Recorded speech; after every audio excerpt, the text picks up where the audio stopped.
Filipenses 1, 27 al 30. Solamente comportaos de una manera digna del Evangelio de Cristo, de modo que ya sea que vaya a veros o que permanezca ausente, pueda oír que vosotros estáis firmes en un mismo espíritu, luchando unánimes por la fe del Evangelio. De ninguna manera amedrentados por vuestros adversarios, lo cual es señal de perdición para ellos, pero de salvación para vosotros. Y esto de Dios, porque a vosotros se os ha concedido por amor de Cristo no solo creer en Él, sino también sufrir por Él, sufriendo el mismo conflicto que visteis en mí y que ahora oís que está en mí. Bueno, no sé cuántos, quizás la mayoría, estuvieron presentes cuando hablamos en el mensaje anterior de esa famosa frase del apóstol Pablo que habla de que para mí el vivir es Cristo y el morir es ganancia. Y hablamos entonces de cómo Pablo se sentía apremiado, se sentía entre la espada y la pared, se sentía atrapado entre dos decisiones. Una, la idea de partir y unirse a Cristo, que él define como mucho mejor. Ese es mi deseo primario. Pero luego había otra cosa que también era parte de su deseo, pero que era más bien una responsabilidad que su mayor deseo, y es la necesidad de permanecer en favor de los filipenses para su progreso y gozo, como él le dice al final del texto anterior que estuvimos exponiendo. Y por un lado, Pablo expresa la incertidumbre, como que no sé qué escoger, si irme o quedarme. Pero él termina escogiendo. Y él escoge no lo que era su mayor anhelo, sino en contra de eso que era su mayor anhelo, sabiendo que él tenía una responsabilidad que llenar, y él estuvo dispuesto a poner su mayor anhelo, su mayor deseo, su pasión a un lado, precisamente porque entendía que los filipenses estaban en necesidad de que él permaneciera ministrándole hasta que ellos pudieran progresar y verlos hacer eso con gozo. Entonces, con esa idea, Pablo sigue ahora escribiéndole y le dice: solamente comportaos de una manera digna del Evangelio de Cristo. Aquí hay una frase que ha sido traducida también como comportaos como ciudadanos dignos del Evangelio. No hay duda que el Evangelio es el foco en este pasaje. La propagación del Evangelio, la supervivencia del Evangelio, el avance del Evangelio. De hecho, Pablo está dispuesto a poner su mayor deseo a un lado precisamente en aras del Evangelio. Si hay un hombre más allá de lo que fue la persona de Jesús, o aparte de la persona de Jesús, si hay un hombre en la historia de la iglesia que supo morir a sí mismo, morir a sus mayores deseos para dar prioridad a otros, fue el apóstol Pablo. Este hombre llegó hasta el extremo de decidir incluso en su mente: si tiene que ver con mi decisión, yo he decidido postergar la decisión, si me tocara decidir hoy, de encontrarme con el Señor en aras, en beneficios de otros. Y esos otros son nada más y nada menos que los filipenses, que él entendían necesitaban aún de su presencia. Y Pablo entonces, ayudándoles a entender cuán sublime, cuán alto es el valor del Evangelio, le hace una primera exhortación y les dice: lo único que quisiera ver es que vosotros estáis comportándoos de una manera digna del Evangelio, que es algo que aparece, una idea similar a la que él nos dice en Filipenses, o nos menciona en Filipenses 3:20, cuando nos llama o nos recuerda que nuestra ciudadanía está en los cielos. Como nuestra ciudadanía está en los cielos, aunque yo tengo que vivir aquí abajo, yo necesito vivir aquí, pero pensando en los valores del otro reino al que yo he entrado. Tú has entrado a un reino que tiene valores que otros no se identifican con ellos.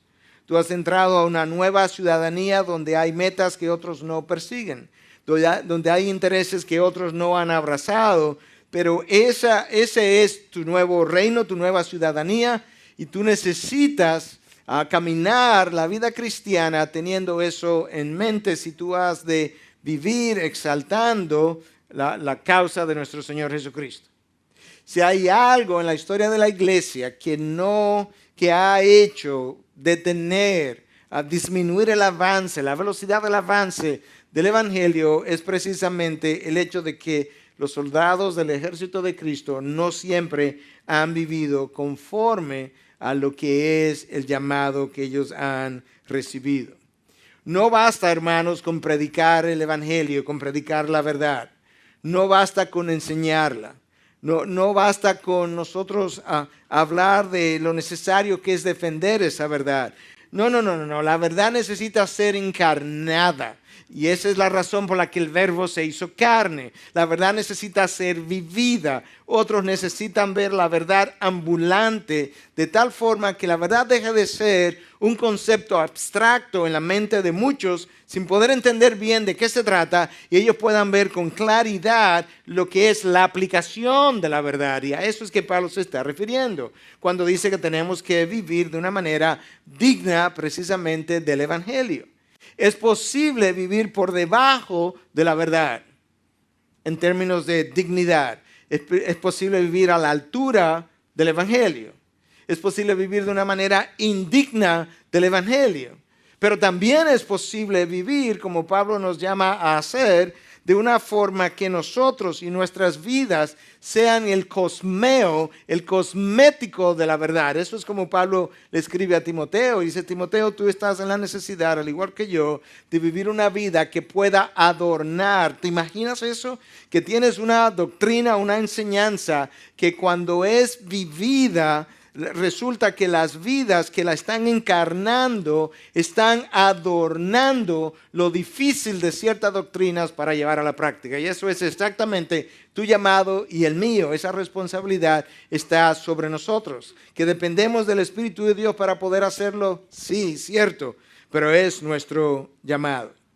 Ahora es interesante como Pablo les dice a ellos, solamente, como esto es lo único importante, comportaos de una manera digna del evangelio de Cristo, de modo que ya sea que vaya a veros o que permanezca ausente, pueda oír que vosotros estáis firmes. Pablo está diciéndole: ¿sabes qué? Yo quiero ir a veros, pero es posible que yo no llegue, pero no importa si me quedo o si voy, eso no es lo esencial.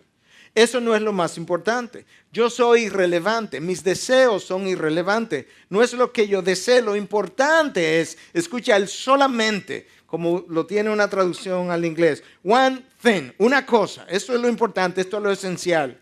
Independientemente de que yo nunca llegue allá y que simplemente tenga que quedarme, lo importante es que yo pueda oír, hijos míos, que vosotros estáis caminando de una manera que honra la verdad del evangelio. Padres como ese padre que ha enviado a su hijo al exterior a estudiar. Está ahora cursando alguna carrera universitaria, como muchas veces ocurre, y ese padre está aquí orando, preocupado, llamándole, escribiendo, preguntándose si este hijo o hija que está estudiando está caminando, está manteniéndose en los caminos de Dios que ellos le enseñaron. Está caminando todavía a la altura de las verdades que recibió. Y él suena muchas veces en sus cartas como ese padre ausente, preocupado por el caminar de sus hijos. Y eso es exactamente lo que nosotros vemos aquí. Ya sea que yo vaya o que yo me quede, sabes que eso es irrelevante. Mis deseos, yo le expreso mis deseos, pero mis deseos son irrelevantes. Lo que yo sí quiero oír es que vosotros estáis caminando de una manera digna de la verdad. Cuando Pablo le escribe entonces y les habla de ser o de comportarse como ciudadanos dignos del evangelio, él está consciente de que eso tiene que lucir de una manera. ¿Cómo yo entiendo eso? De que yo soy ahora un ciudadano de un nuevo reino y que ese reino tiene que ver con el evangelio. Bueno, el evangelio tiene que ver con la historia de un hombre, y cuando tú lees la historia de ese hombre, tú entiendes que ese hombre vivió en perfecta conformidad con la voluntad de Dios. Por tanto, si yo voy a vivir de una manera digna del evangelio, yo tengo que hacer mi mejor esfuerzo para vivir en conformidad con la voluntad de ese mismo Dios. que nunca voy a lograrlo como Cristo lo logró, es cierto, pero eso no implica que yo no deba hacer mi mayor esfuerzo para vivir también bajo la misma voluntad, de tal manera que mi caminar sea digno de su caminar. Pablo está consciente de que ese evangelio se escribió con sangre. Por tanto, yo debo estar dispuesto a dar no solamente mi sudor, sino hasta mi sangre, si fuera necesaria, en aras de la verdad. Él sabe que Cristo fue marcado, su vida fue marcada por santidad, y por tanto, si yo he de vivir una vida que sea digna de la suya, mi vida debe ser caracterizada por santidad. Pablo está consciente de que la humildad fue una de las actitudes, o la actitud número uno que se pudo ver en el caminar de Cristo, que pudo ser palpable, que podemos ver con claridad en qué consistió, y de esa misma manera entonces la humildad debe ser esa característica que marca a los hijos de Dios en su paso por la tierra. Es eso lo que lleva a Pablo a vivir como vivió, a escribir como escribió y a morir como murió. Es exactamente ese entendimiento de lo que yo acabo de decir. Pablo tiene una preocupación no solamente con los filipenses. Pablo está preocupado con los colosenses. Pablo está preocupado con los efesios. Pablo está preocupado con los tesalonicenses. Escucha lo que él les dice a los colosenses en 1:10. Para que andéis como es digno del Señor. La misma preocupación. A los tesalonicenses en 1 de Tesalonicenses 2:12. Para que anduvierais como es digno. A los efesios en 3:1. Que debiéramos caminar de una manera digna al llamado que hemos recibido.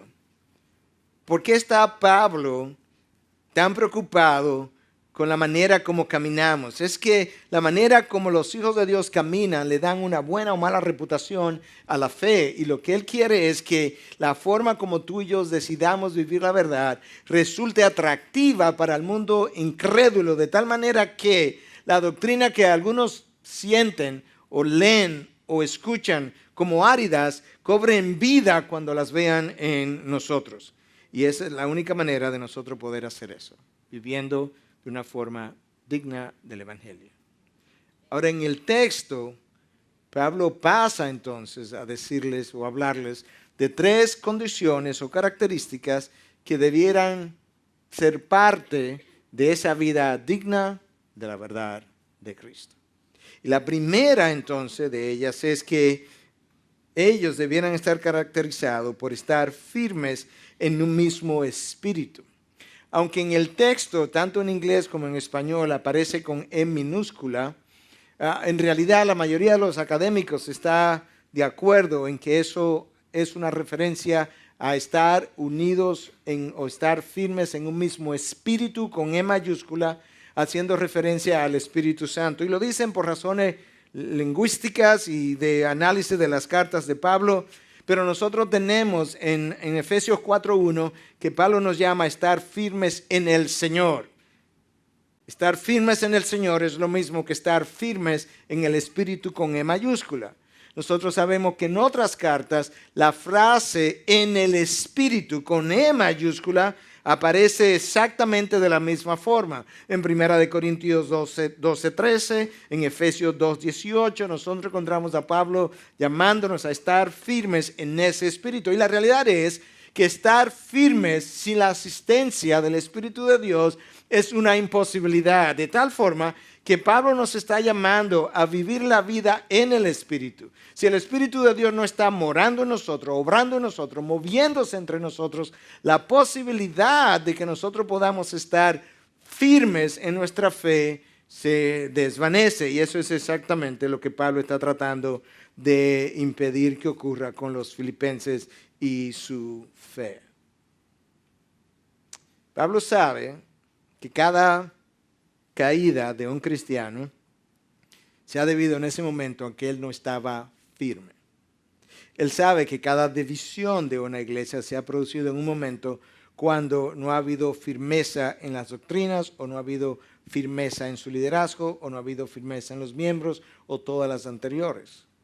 La falta de firmeza en nuestro caminar causa grandes estragos en nuestra vida personal o de iglesia. Recordemos lo que Santiago escribe en su carta cuando nos manda a no ser de doble ánimo y cómo describe al hombre de doble ánimo, que es como las olas que suben y bajan y que no son estables en ninguno de sus caminos. Y como él termina diciendo, ese hombre que no espere recibir nada de Dios, porque la inestabilidad es una forma indigna de vivir la verdad de Cristo. Y eso es exactamente lo que Pablo no quiere que ocurra. Filipenses, ya hemos visto demasiado en los caminos del Señor. No queremos que la misma historia se repita en vosotros. Vosotros tenéis un llamado a estar firmes.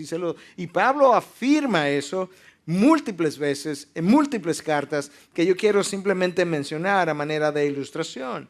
Pablo le escribe a los Corintios y le dice en su primera carta en 16:13, estad alerta, permanecer firmes en la fe, portaos varonilmente, sed fuertes.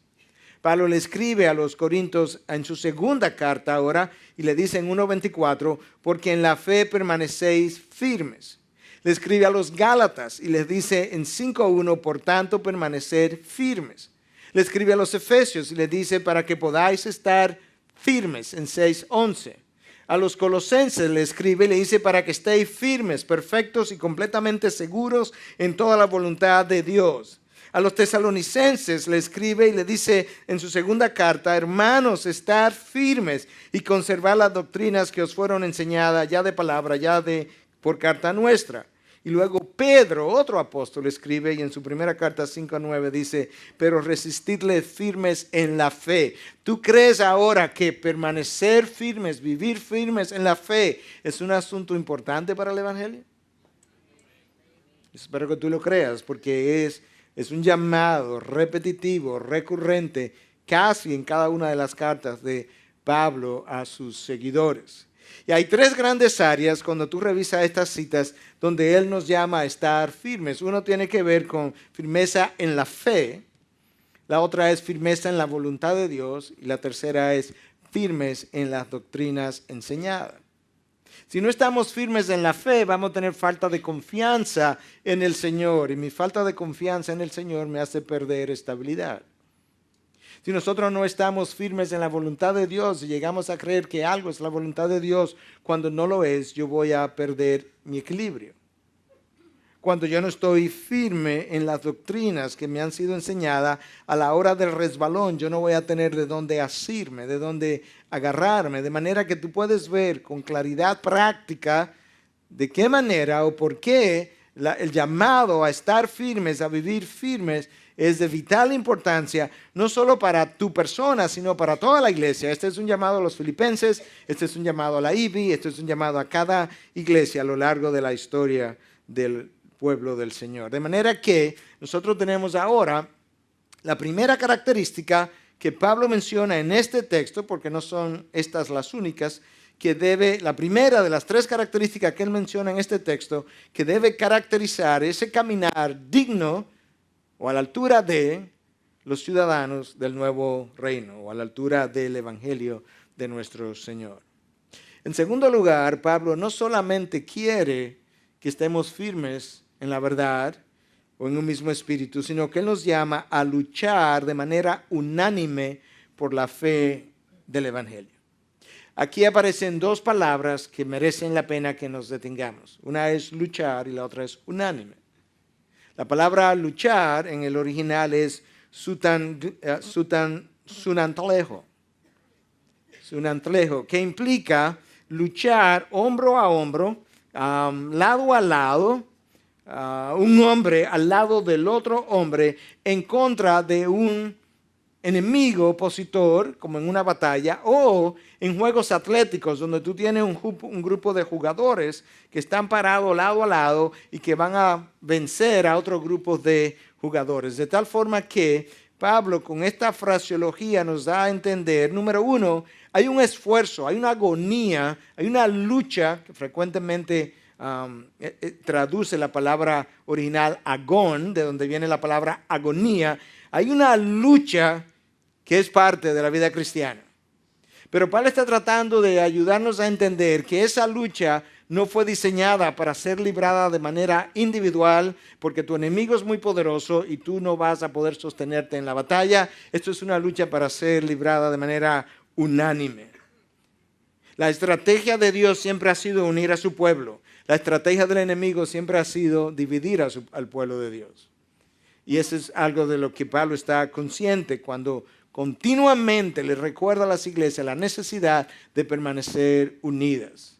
La fortaleza de nuestro enemigo, de nuestro opositor, es extraordinaria. Su astucia es muy superior a nuestra habilidad de discernir sus artimañas y por tanto se hace necesario que tú y yo no solamente vivamos firmes en el Espíritu, pero que a la hora de luchar tú y yo vayamos a luchar de manera unánime. Tú encuentras ese llamado en Romanos 12:5 y 12:12, en 1 Corintios 1:10 y 1:17, en 2 Corintios 8:11, en Gálatas 3:28, en Efesios 2:11 al 22 y en Efesios 4:3, 4:4, 4:13. ¿Tú crees que es importante la unidad del cuerpo de Cristo?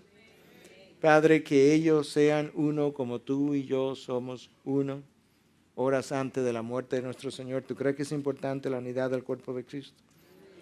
Hermanos, hemos estado diciendo, el enemigo muchas veces nos confunde y nos lleva a creer que mi enemigo es la nueva iglesia que plantaron a medio kilómetro de la mía. O nos lleva a creer que mi enemigo es el hermano que va a otra iglesia que piensa diferente a mí, o el hermano que viene a mi propia iglesia y piensa diferente a mí. Ese no es tu enemigo, nunca ha sido tu enemigo. Dios le llama hermano. Tu enemigo es otro. Tu archienemigo es Satanás. Y a menos que nosotros estemos unidos, nosotros jamás podremos vencer a ese que es llamado nuestro enemigo por excelencia. Satanás nos confunde. Nos hace creer que mi enemigo es esa otra persona de quien yo estaba hablando, de tal forma que yo olvide que él es el león rugiente que anda buscando a quien devorar, de tal forma que mientras yo estoy distraído atendiendo a esta otra persona que no es mi enemigo, él está haciendo estrago en medio del pueblo. Y esa es su estrategia. Por eso Pablo está diciendo, no lo permitas. Mi enemigo quiere que yo siempre esté distraído, Dios quiere que yo esté enfocado.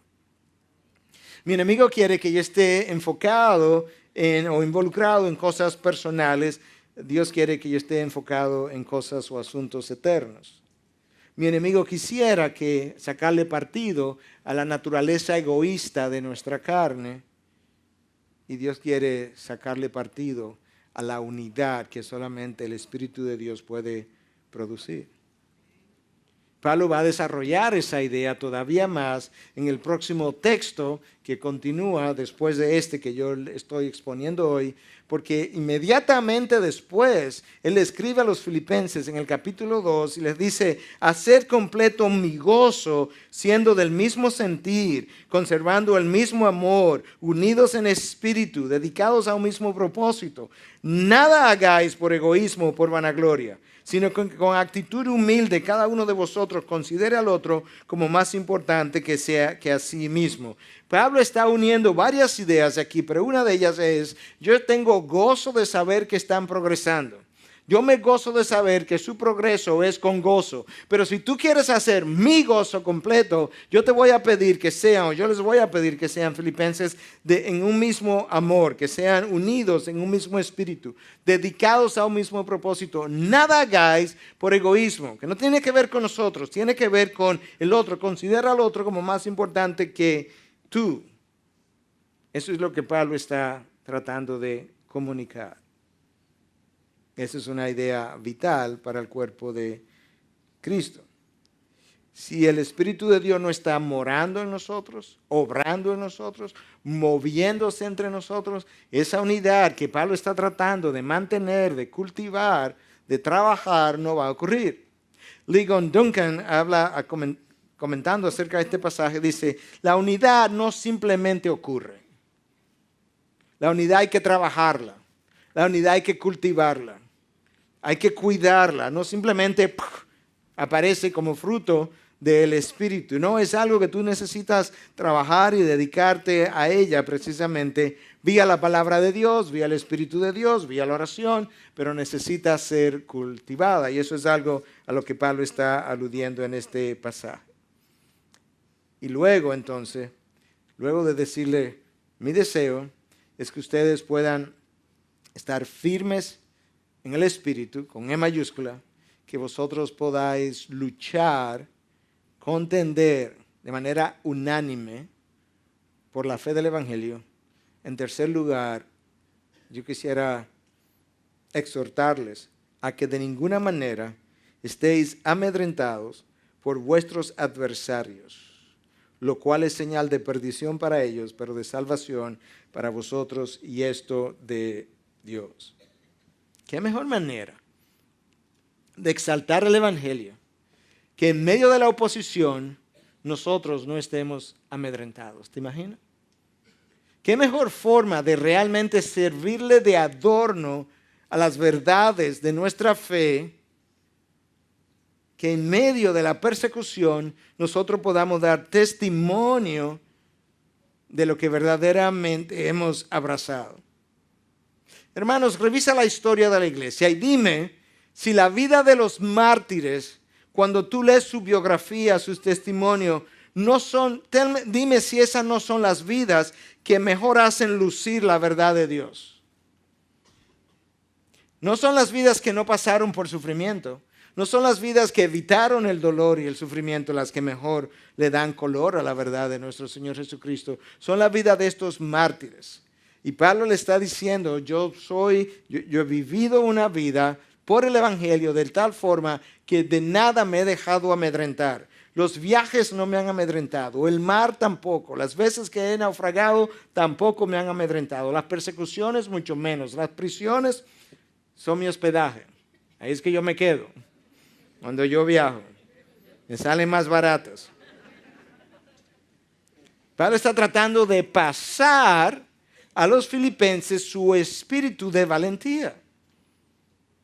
Pablo trató de pasar a Timoteo su espíritu de valentía también. Timoteo recuerda, Timoteo parecía tener un espíritu medio tímido y Pablo le dice, recuerda, Dios no nos ha dado espíritu de cobardía, sino de valor, de dominio propio, Timoteo. Y aquí a los filipenses le está tratando de inyectarle parte de ese mismo sentir. La palabra amedrentados es una palabra que en el original hacía referencia a caballos que estaban en el campo de batalla, como tú y yo estamos en el campo de batalla, y que de repente, como ha ocurrido en alguna de las batallas, sobre todo del pasado, cuando se libraban a caballo, los caballos se amedrentaban, entraban en pánico y los hacía comportarse erráticamente. Pablo está diciendo, no permitan que ustedes se llenen de pánico en su batallar, en su contender, de tal manera que se comporten de una manera errática y terminen negando la fe o terminen entregando al Señor Jesucristo como lo hizo Judas. Nada de eso. Y eso es algo que ha causado muchas veces que gente niegue su fe. Él no quiere que nosotros nos llenemos de terror y salgamos corriendo. Nos llenemos de terror y olvidemos la fe por la cual quizás habíamos contendido anteriormente. Y de ahí una vez más la necesidad de poder contender de manera unánime, porque cuando estamos contendiendo juntos, uno le da ánimo a la otra persona. Pablo le está escribiendo a una iglesia donde él ha oído que Síntique y Evodia, que habían sido sus compañeras de contienda por el Evangelio, ahora están irreconciliados. Y Pablo está preparando el camino para decirle, hey, ¿qué es esto? Hermano, ayuda a estas hermanas que fueron mis ayudantes en la batalla por el Evangelio y que puedan continuar, volver a ser de un mismo sentir, de un mismo espíritu. Eso es exactamente lo que Pablo estaba tratando de evitar o de corregir. Lo mismo que él tuvo que hacer con los corintios cuando le escribe en la primera carta, en 1:10. Le dice, os ruego, hermanos, hermano del alma, por el nombre de Cristo, el nombre del Señor Jesucristo, que os pongáis de acuerdo y que no haya divisiones entre vosotros, sino que estéis enteramente unidos en un mismo sentir y un mismo parecer. Nota cómo él le hace este ruego: por amor de nuestro Señor Jesucristo, olvídate de mí, olvídate de quién yo soy, pero olvídense de ustedes también. Y por amor de nuestro Señor Jesucristo, hermanos, estáis unidos, sin división, en un mismo sentir, en un mismo parecer. Y Pablo nos llama entonces a hacer esa resistencia. Nosotros sabemos que la iglesia de Cristo ha crecido en medio de la oposición todo el tiempo. Dios no ha cambiado esa ecuación. Yo no creo que Él piense hacerlo en los últimos días. Es parte de su diseño, es parte de cómo Él lleva a cabo sus propósitos. Él sabe que una de las cosas que la persecución hace es separar los mansos de los cimarrones, las ovejas de los cabritos. Porque solamente aquel que tenga el Espíritu de Dios en su interior podrá resistir en contra de los embates, sobre todo cuando tú tienes en riesgo tu vida, tus posesiones o los tuyos. Sin la presencia de ese Espíritu en ti, tú no lo vas a hacer. De manera que la persecución va a permitir exactamente lo que debiera ocurrir, y es la separación del creyente del no creyente. Ahora, Pablo dice que esa persecución es una señal. Y hay una fraseología aquí que es un tanto extraña, porque él dice que esa persecución es una señal para incrédulos y para creyentes. Y mira cómo él lo dice, lo vuelvo a leer. No estéis amedrentados de ninguna manera por vuestros adversarios, lo cual es señal de perdición para ellos, para los adversarios, los perseguidores, pero de salvación para vosotros, y esto de Dios. La última parte es quizá más fácil de ver. Podemos ver más fácil cómo es que la persecución es una señal de salvación para nosotros, y es porque al vernos perseverar, la perseverancia y el testimonio que el Espíritu da a nuestro espíritu en medio de la persecución atestigua acerca de nuestra salvación. Yo creo que eso es más o menos fácil de ver. La parte que es difícil de ver o de entender es qué quiere Pablo decir con que la persecución es una señal de perdición para ellos, para los perseguidores, los adversarios. Bueno, visto de esa forma, no está claro, pero algunos han pensado que es posible que lo que Pablo está diciendo es que la persecución es vista, y la resistencia a la misma, la oposición a la misma, que está llevando a estos filipenses a perder su vida quizás, es vista de parte de los perseguidores como perdición. Eso es una perdición, te va a llevar a la perdición, tú vas a perder tu vida, te vamos a perseguir y tú vas a resistir hasta que pierda tu vida.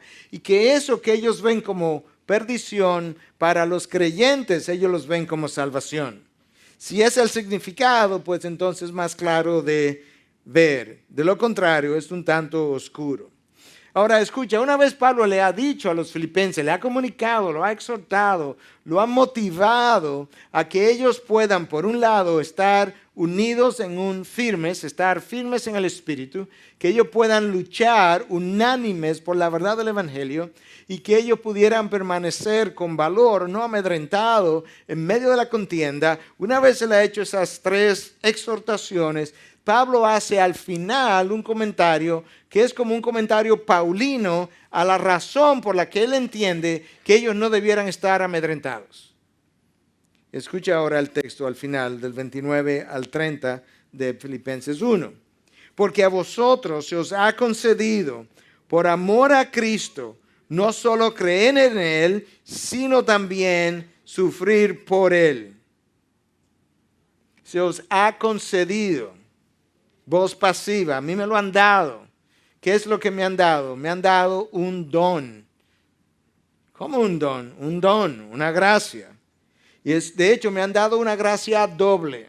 Se os ha concedido, traduce el término charizomai en el griego, que implica un don inmerecido. Dios te ha dado dos dones. Ok, dime del primero. Creer en Él. Excelente. Qué bueno, estoy listo para el segundo, sufrir por Él. No, el segundo no.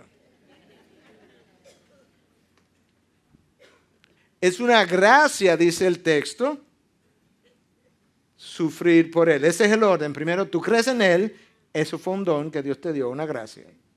Y luego el sufrir por Él. Pastor, yo no veo cómo sufrir tenga ninguna gracia. A mí no me hace ninguna gracia. Bueno, los apóstoles lo entendieron como una gracia. Oye, la primera paliza que a Pedro le dan en el libro de los Hechos. Él sale de la cárcel. Él sale contento, regocijándose, salieron ellos, por haber sido encontrados dignos de haber sufrido a causa de Cristo. Ellos saben que, o supieron, entendieron que sufrir por la causa de Cristo era algo que ellos habían recibido como un don, y ellos están contentos de que Dios los encontrara dignos de haber sufrido por Él. Yo no soy digno de identificarme con la cruz de mi Señor. Eso está muy alto, de tal manera que si me identifico, es un don que yo pueda hacerlo. Yo no soy digno de identificarme como hermano de Jesús e hijo de Dios Padre. Si lo puedo hacer en medio del dolor y el sufrimiento, eso es una gracia que se me ha concedido. Yo no soy digno de morir de la misma forma que mi Señor, representando el nombre de Dios, la causa de Dios, la cruz de Cristo o la salvación del hombre. Yo no soy digno de sufrir a ese nivel, en esas condiciones. De manera que si lo puedo hacer, es una gracia que me han concedido por el mismo Espíritu. El mismo Espíritu que me da la salvación es el mismo Espíritu que me da la gracia para yo sufrir a causa de nuestro Señor. Si hay algo que prueba lo genuino de nuestra fe, es la persistencia del creyente en medio de la presión. Cuando el creyente sale corriendo, como salió Judas en medio de la presión, él nunca había creído. El Espíritu te mantiene allí. Mi gracia es suficiente. Y es suficiente para toda ocasión y en todo tiempo. Pablo le está escribiendo a un grupo de gente que está familiarizada, o familiarizados todos ellos, con sus sufrimientos. Cuando Pablo estuvo en Filipo, a él no le fue bien. Él les cuenta a los tesalonicenses de lo que le pasó en Filipo. Es como una forma de Pablo ventilar sus experiencias difíciles y usar las experiencias difíciles para animar a otros. Escucha lo que él le dice a los tesalonicenses en su primera carta en 2:2. Sino que después de haber sufrido y sido maltratado en Filipos, oye la palabra que él usa, maltratado. Después de haber sufrido y maltratado en Filipos, como sabéis, tuvimos el valor, confiando en nuestro Dios, de hablaros el Evangelio de Dios en medio de mucha oposición. ¿Tú notas el orden de esas palabras? Lo primero que me pasó en Filipo es que me maltrataron y sufrí mucho. Luego de haberme maltratado y de haber sufrido mucho, en vez de yo retraerme, en vez de yo ser más cauteloso, en vez de yo hablar menos, cobré valor, dice el texto, me llené de valor. Tuvimos el valor después de sufrir. Pablo, ¿y cómo tú pudiste hacer eso? Porque normalmente las torturas, las palizas tienden a amedrentar a las personas, no a nosotros.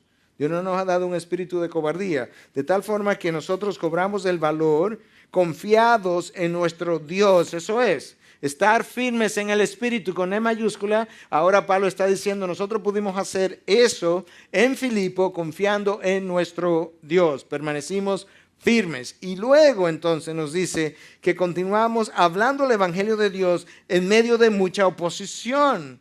Dios pudo haber removido la oposición, pero no lo hizo. Dios nunca nos ha eliminado la oposición en la medida en que Él hace avanzar su Evangelio. Y yo creo que hay razones claras para ver por qué Dios no remueve la oposición, la dificultad y la lucha. Pudiéramos hacer una lista más o menos larga, pero yo voy a mencionar 2, 3 o 4 ilustraciones de razones por las que entendemos que Dios no nos remueve la oposición. Nosotros quisiéramos que Dios nos removiera la oposición, porque a nosotros nos gusta triunfar, nos gusta celebrar el triunfo, pero que lo gane otro. Nosotros quisiéramos tener la experiencia, como dice A.W. Tozer, del domingo en la mañana, del domingo de resurrección. ¡Wow! Resucitó a Cristo, pero sin pasar por el viernes en la noche. Pero ¿y por qué no puede ser la experiencia del domingo sin el viernes? Porque antes del domingo es el sábado y anterior al sábado es el viernes. Y si no pasa por el viernes no hay domingo. Ni el Hijo de Dios tuvo corona sin cruz. No hay gloria sin el dolor de la cruz. Ni para el Hijo de Dios. Padre, devuélveme la gloria que yo disfrutaba contigo desde antes de la fundación del mundo. ¿Recuerdan esa oración de parte de Cristo? Y el Padre pudo haber respondido, sí, pero no antes de la cruz, después de. No hay corona sin cruz.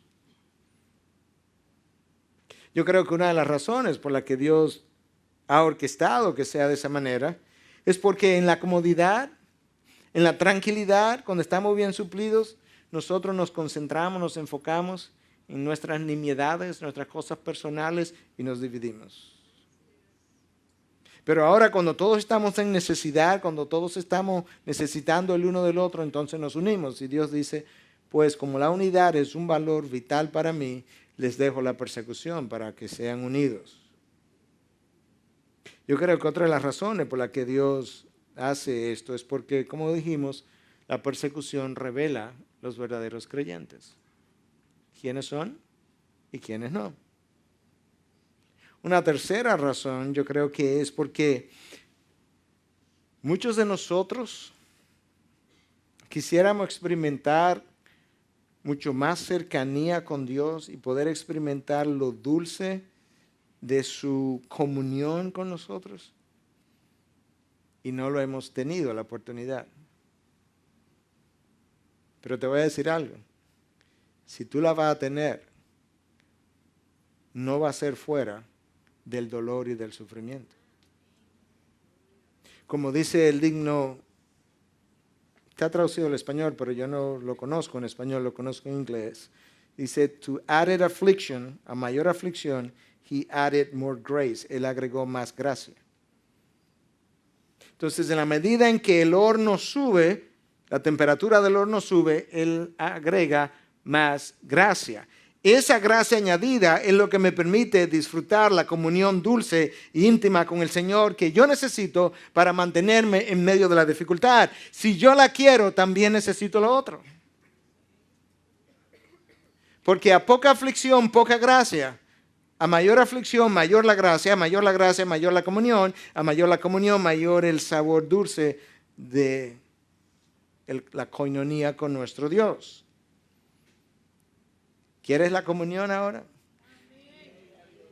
Algunos dicen, no, mejor pastor me quedo así medio lejos de él. Mejor espero llegar al cielo y entonces tengo comunión con él. Y finalmente yo creo que, yo estaba meditando sobre estas razones, yo creo que Dios orquestó a propósito que la lucha, la contienda, la oposición ocurriera, permanezca mientras la iglesia se abre paso. Porque yo creo que Satanás logró que Adán y Eva pecaran, se separaran de Dios por el pecado, fueran separados de Dios, y comenzaran a experimentar las consecuencias de la justicia de Dios.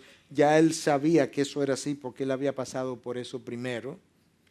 Y yo creo que quizás él estaba pensando que si ese hombre comienza a experimentar las consecuencias de la justicia de Dios debido al pecado, el peso de su justicia iba a hacer que él se alejara más de Dios.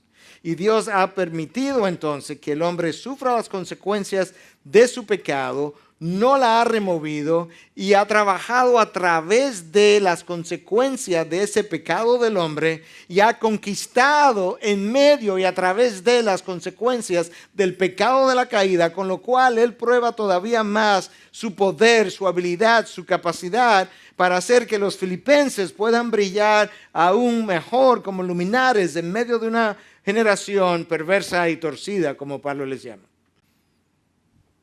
¿Se entendió eso? Algunos lo entendieron. Dios está conquistando y haciendo avanzar su evangelio a través de las consecuencias del pecado del hombre sin removerlas. Primero, porque son sus consecuencias. Y segundo, porque Él demuestra aún su mayor poder, precisamente cuando Él logra conquistar en medio de la adversidad. Hermanos, nosotros tenemos todo el testimonio de un gran grupo de personas en Hebreo 11, de quienes se nos dice que ellos fueron apedreados. ¿Alguno aquí que haya sido apedreado por la causa de Cristo? No por un hermano. Aserrado, alguien que lo hayan cortado en dos, no estaría aquí. Tentados, muertos a espada, destituidos, afligidos, maltratados. ¿Sabe lo que el texto de Hebreos 11 dice de ese grupo de gente? Que ellos no eran dignos el mundo no era digno de ellos. ¿Usted está viendo? El mundo no se lo merecía y Dios se lo llevó, dice el texto. Dios se lo llevó porque el mundo no merecía que ellos continuaran en el mundo. Ahora tú puedes unir las dos ideas. Vivir una vida digna de vuestro llamado con la última idea ahora de este grupo de hombres que al vivir su vida de la manera que lo hicieron, Dios dice, el mundo no era digno de ellos. Yo sí era digno de ellos. Y me lo llevé. Los traje a morar conmigo, a experimentar comunión conmigo. Hermanos, ¿de qué manera, si tú tienes hijos, y ellos nunca te ven sufrir por causa del Evangelio, ¿de qué manera tus hijos van a aprender que realmente el Evangelio tiene valor? Quizás la razón por la que tus hijos no han abrazado el Evangelio es porque ellos han visto que no le ha dado valor. Tú no le has dado valor con la manera en que has caminado. Bueno, pastor, yo no tengo hijos. ¿De qué manera? Entonces, aquellos que vienen detrás van a ver que realmente el Evangelio tiene un valor si nunca te han visto pagar el precio de lo que es abrazar el Evangelio y ser destituido, y ser afligido, y ser maltratado, ser herido. Si ellos no ven la verdad encarnada, si ellos no ven la verdad vivida, ¿cómo otros van a saber que realmente eso, que es una idea, un concepto, un grupo de palabras que define cosas, cómo ellos van a saber que realmente eso es verdad? Cuando la vean encarnada, cuando la vean vivida, cuando la vean ejemplificada.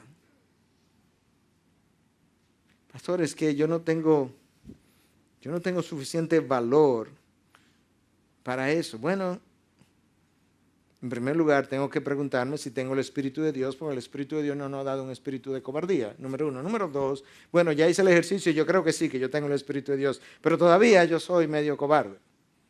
Bueno, quizás lo que necesito es llenura del Espíritu, porque si no tengo dependencia del Espíritu, un caminar con Dios, me falta llenura, yo no puedo tener el valor necesario para enfrentar. Eso no es algo que nadie manufactura. Usted no puede fabricar eso, y mucho menos de la noche a la mañana. No hay una fórmula que yo le pueda dar para decir la manera como uno cobra valores de esta manera. No hay manera.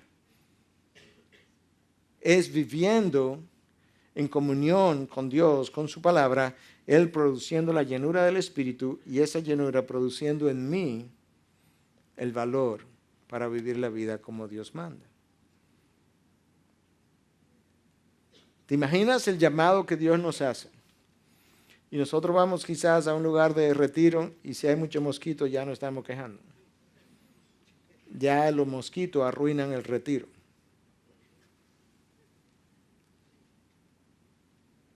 ¿Te imaginas que nuestros perseguidores son mosquitos? Lo de esta gente eran soldados de la Guardia Romana listos a quitarte la vida. Los nuestros son mosquitos. Y los mosquitos nos amedrentan. ¿Te das cuenta de dónde estamos? ¿Te das cuenta cuánto nos hace falta sufrir por la causa de nuestro Señor? Ahora, cuando finalmente tú has podido decir con Pablo, para mí, el vivir es Cristo y el morir es ganancia. Cuando tú puedes decir eso, entonces finalmente tú puedes decir a la vez, yo entiendo ahora, verdaderamente es un don poder no solamente creer en Él, sino sufrir por Él.